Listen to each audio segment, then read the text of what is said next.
Здравейте, приятели! Щеше ми се да не правя видео на тази тема, но така или иначе имаше запитвания. Съответно и аз ще дам моя коментар.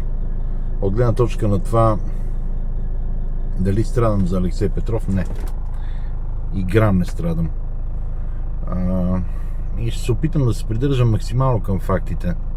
И тук, който си мисли, че Алексей Петров е някаква изолирана фигура, и не е изолирана фигура. Едни от последните му бизнеси бяха с Пашата и с Бойко Борисов, там Будо Инвест или някакъв инвест, всичките будисти, каратисти, джудисти, бизнесмени, преподаватели, като влезат в затвора стават инвалиди и така нататък.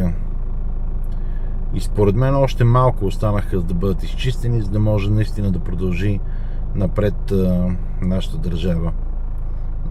Гледах едно интервю на полковник Марков, който смята, че следващия ще бъде Бойко Борисов. Окей. Може би това е логичното нещо, което трябва да се случи в тази държава. Извинявайте, ама някой наистина мисли ли, че тези хора са някакви невинни или че това е нещо много неприятно, и освен Кирил Петков, разбира се, и баща му, където той познава и него, ма съвсем случайно някъде назад във времето бил в тайквондото го познавал. Не знам дали помните, може би в другия канал бяха видеа, които бях качил с моя познато, който разказва, че е познавала Кирил Петков в студентските години в Канада, и когато навън са събирали, там са били и баща му и майка му на Кирил Петков, и в един от случаите баща му е казал: не се ядосва, и няма да споменавам името, един ден се върнете и ще управляват тази държава. Ние сега ще подготвим всичко за това нещо. Това са едни дърти, мръсни комуняги, разни спортисти, които се опитаха да натрупат много капитал. Ако може и да им се случи така, че след това да си харчат и парите, на по-голяма част от тях естествено не се случи, избиха ги, останаха малко, но те пък се опитват пак да влезнат в политиката. Нали, за никой не е тайна, че Алексей Петров е един от хората, които създаде Продължаваме промяната. Тази партия, мъртво родена партия, създадена от най-лошото от червените капитали, плюс мутренските години. Плюс тия, които не стигат, че са мутри и мръсници, се опитваха да бъдат и някакви държавници, преподаватели, големи специалисти. Стига толкова вече.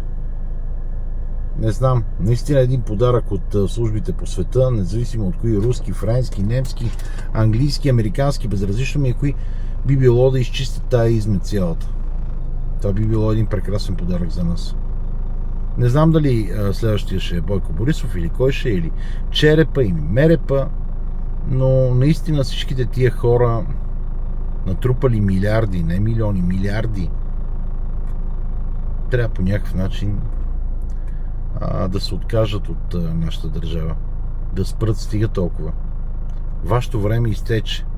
Ако сте разумни, ще отидете някъде в чужбина под някакво друго име, така че да живеете колкото се може по-дълго.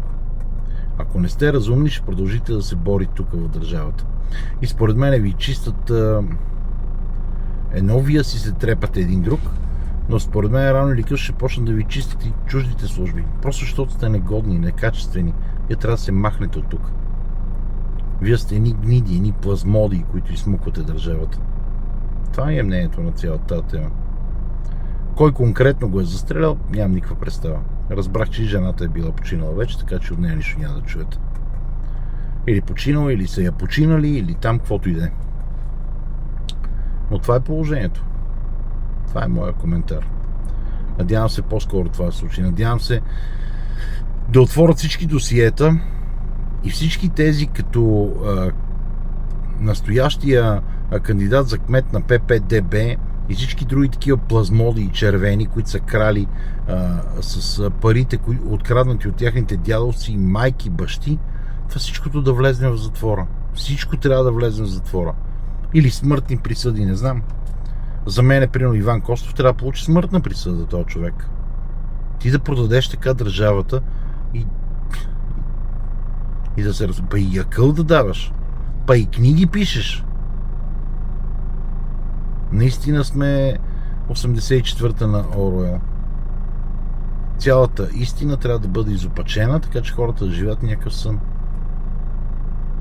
Нито страдам, нито се чувствам зле от това нещо. Очаквам следващия епизод. Благодаря ви, бъдете живи и здрави.